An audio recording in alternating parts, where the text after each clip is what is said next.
Je suis enceinte d'un linguiste. Yannick et moi, on a fait connaissance aux funérailles du papa d'une amie en commun. Alors, il y avait cet alchimisme entre lui et moi, il y avait ce feeling, comme on dit euh, couramment. Tout se passait bien en tout cas. On s'est échangé de contacts. Une fois que les funérailles sont finies, on est tous deux rentrés sur Douala. C'est ainsi que Yannick m'a invité dans un restaurant de la place. Nous avons mangé, histoire de faire plus ample connaissance.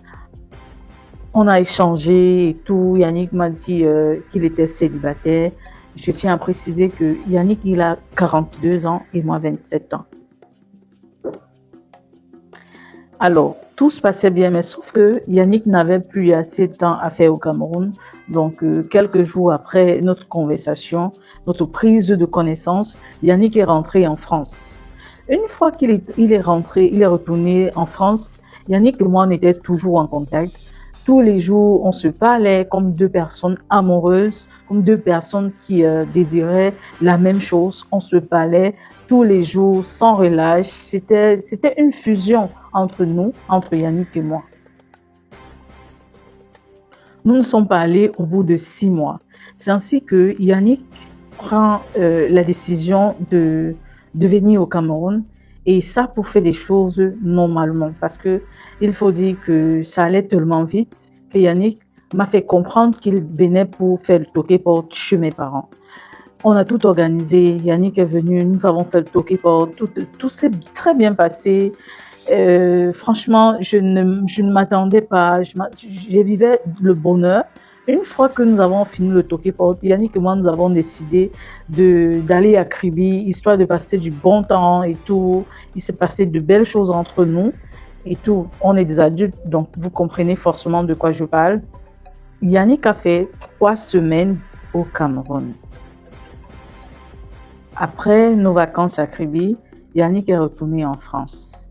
Tout se passait bien, on causait. Et je tiens à préciser que Yannick avait déjà fait une belle introduction de moi chez sa famille. Déjà que pendant ces 3 semaines au Cameroun, c'est mon téléphone qu'on utilisait pour appeler sa famille en France. Ses parents y vivent et voilà, ses frères et sœurs également. C'est ainsi que une fois que Yannick est retourné en France, on se parlait aussi toujours bien. Franchement, il y avait cette paix, cette harmonie, l'amour, cette fusion et tout. C'est ainsi que je réalise que voilà, j'ai un retard de quelques jours dans mon cycle. Je fais part à mon partenaire, voilà ce qui se passe. Il me dit non. Et même si c'est le cas aujourd'hui, nous ne sommes pas dans le regret et tout.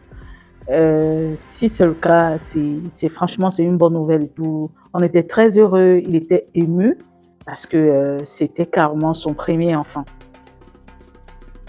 Il me conseilla d'acheter un test et le test s'est avéré positif. Alors, c'était la joie, c'était le bonheur parce que il faut préciser encore que Yannick, c'était son premier enfant. Donc, c'est ainsi qu'il m'a fait comprendre que, ok, on doit prendre un peu de temps pour annoncer la bonne nouvelle à ses parents. Nous avons attendu 2 semaines. C'est ainsi qu'on a fait un appel vidéo, Yannick étant avec ses parents et moi ici. Quand on a fait l'appel vidéo, on a annoncé la nouvelle à ses parents, tout le monde était en joie, c'était le bonheur partout et tout. Mais alors, son père a fait une blague qui n'était pas bien placée, mais bon, ça reste son père. Son père lui a fait comprendre ceci. Mais 42 ans, mon fils. J'aurais cru que ton bic n'écrivait carrément pas. Alors, Yannick a pris ça juste comme ça, on est passé dessus. J'avoue que il s'est senti gêné. Ça veut dire qu'il n'a pas aimé la blague de son papa. Mais bon, nous sommes passés dessus. Et quelques jours après, Yannick et moi étant dans une conversation où on parlait, on riait et tout, je lui ai refait la blague que son papa lui a fait ce jour, tout en lui disant, mais vraiment, 42 ans, je comprends pourquoi jusqu'ici, tu n'as pas d'enfant.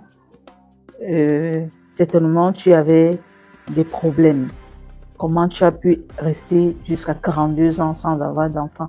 Mais bon, Yannick a très mal pris la blague. Il m'a raccroché au nez. Yannick est resté silencieux pendant 3 bons jours. Mes appels, il les ignorait. Mes messages, il les ignorait. Je ne savais plus quoi faire.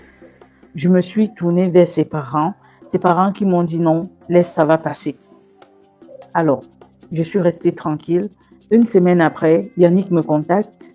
Il me demande comment est-ce que j'allais. Il me demande comment est-ce que je vais. Je lui dis, je vais bien et tout. Alors, au bout de la conversation, Yannick me dit, oublie mon numéro, efface mon numéro, celui de mes parents, oublie-moi.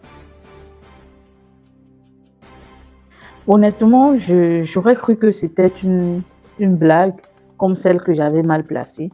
Je lui ai demandé des excuses par rapport à ce que je lui avais dit, par rapport à cette mauvaise blague que j'ai eu à faire quelques jours en arrière. Yannick m'a dit, ok, il n'y a pas de souci, je te pardonne. Sauf que il m'a demandé de l'oublier, d'effacer son contact, d'effacer les contacts de ses proches à lui et tout. C'est à compter de ce jour que tout s'est effondré. Alors, j'ai essayé d'entrer en contact avec ses parents par tous les moyens et je n'ai pas pu. C'est ainsi que j'ai contacté une amie à moi qui est également de l'autre côté. Je lui ai envoyé le contact de la maman de Yannick, d'essayer d'entrer en contact avec cette maman pour moi. Mon amie à moi a appelé ma belle-mère. Ma belle-mère lui a dit, demande à cette fille de nous oublier, de supprimer tous nos contacts. Et même cet enfant qu'elle porte, dis-lui d'enlever. Je vous assure que je suis dans une situation hyper compliquée, une situation très difficile. Je ne sais quoi faire.